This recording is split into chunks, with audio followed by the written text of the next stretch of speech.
Here's an interesting thought. Failure is a skill.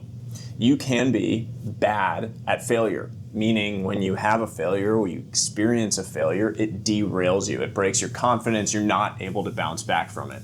Similarly, you can be good at failure. You can actually grow through it. You can benefit from it. You can use it to your later success. It can be a fundamental part of that future success you have. In this video, I want to share my 4 steps for using failure to succeed. I'm going to walk through that and walk you through exactly how I came to build this system, the failures that I had experienced that led to me realizing this was important. I'll give you a little bit of background to start. I would consider myself to be someone who for most of my life was terrible at failure. And I don't think I'm alone, because I was a high achiever most of my life. Things had come pretty easy to me when I was younger. It was pretty easy for me to do reasonably well at school. I was a pretty good athlete. I hadn't experienced a whole hell of a lot of failure until the first day I got to school at Stanford. I was on a baseball scholarship. I thought I was the man.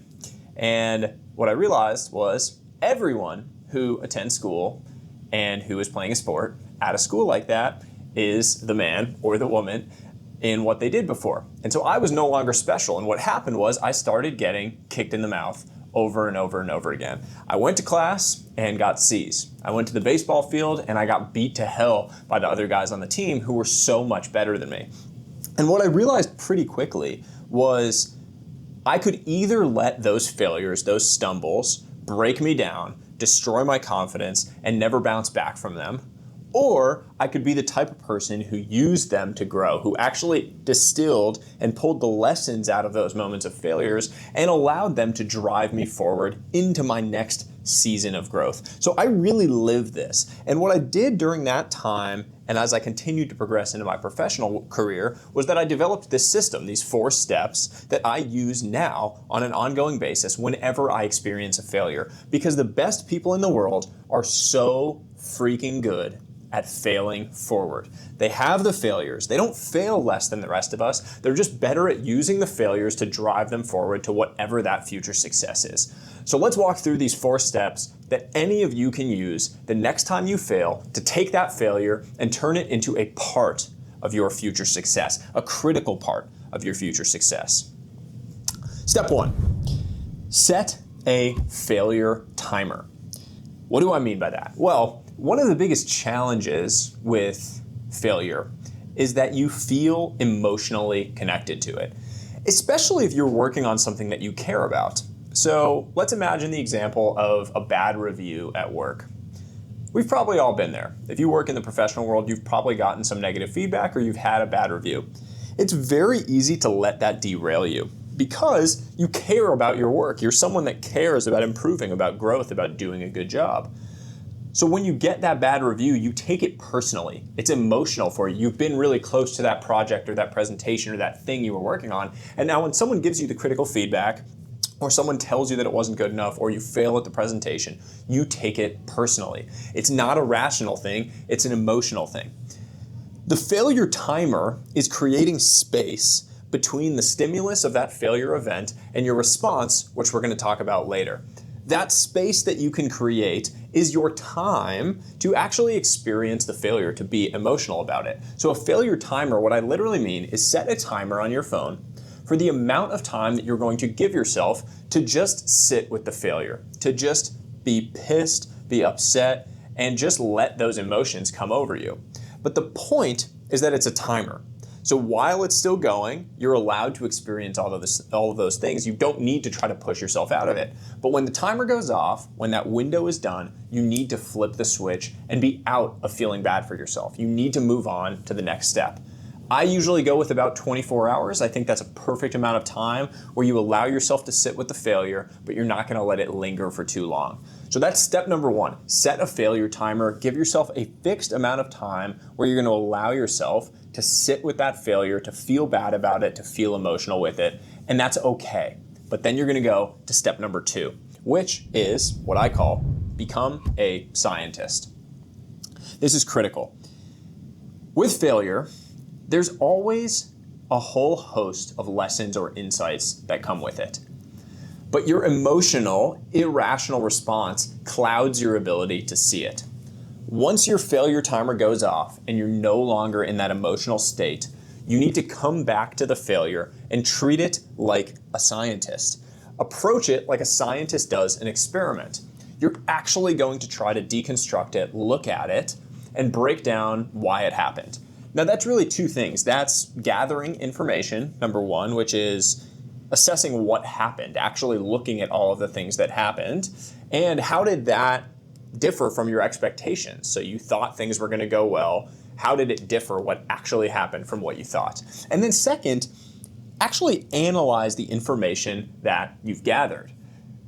You can try to break down why the thing happened. So you have the information that you've pulled, and now you're going to start trying to understand why it went differently than what it was that you expected to happen. What went wrong? What new information came in that broke the chain of events? What point in the system or in the process did you start to go awry, or did you start to lose yourself, or did you start to speed up when you needed to slow down? Start to really distill and deconstruct what actually happened and why it happened.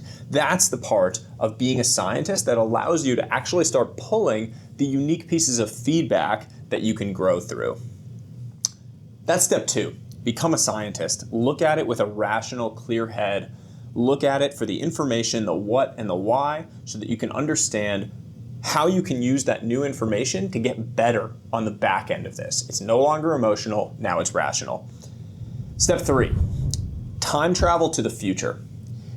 I absolutely love this idea of mental time travel. It's the idea that you can place yourself in your head into the future and look back on the present where you are. If you were to time travel to 1 year from the failure, and you were to look back and say that that failure was the best thing that ever happened to you, what would have you done that would have made it so?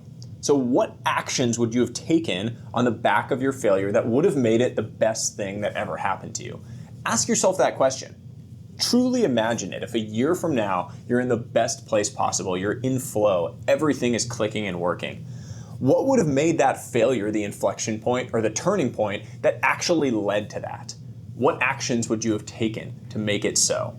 Super, super powerful way to zoom out, force that zoom out, and give yourself the process that's actually going to get you to take those actions.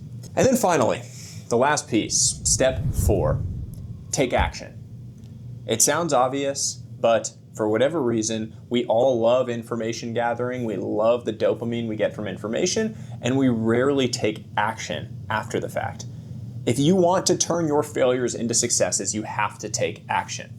When you were in step 3 and you were thinking about what were the actions that I needed to take to make this failure a huge part of my future success, now you need to go and actually take those actions. You have all the potential energy in the world, you need to convert it into kinetic energy.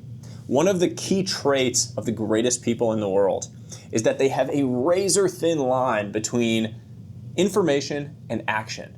The gap between the two is razor, razor thin. As soon as they're gathering information, they're going and acting on it. You need to be the same way if you want to turn failures into future successes. If you follow those 4 steps, and if you walk through them on the back of your next failure, whether it's a bad review, a presentation that goes awry, a workout, a race goal, anything, professional, personal, health, whatever it is in your life, if you walk through those 4 steps, if you set that failure timer, if you come back to it rationally and look at it like a scientist, if you time travel to the future, think about how that could have been the best thing that happened to you, and then if you take action, you will be in a much better place than where you are today, and you'll start developing that system in your own mind for turning every single failure that you experience into an integral and essential part of those future successes.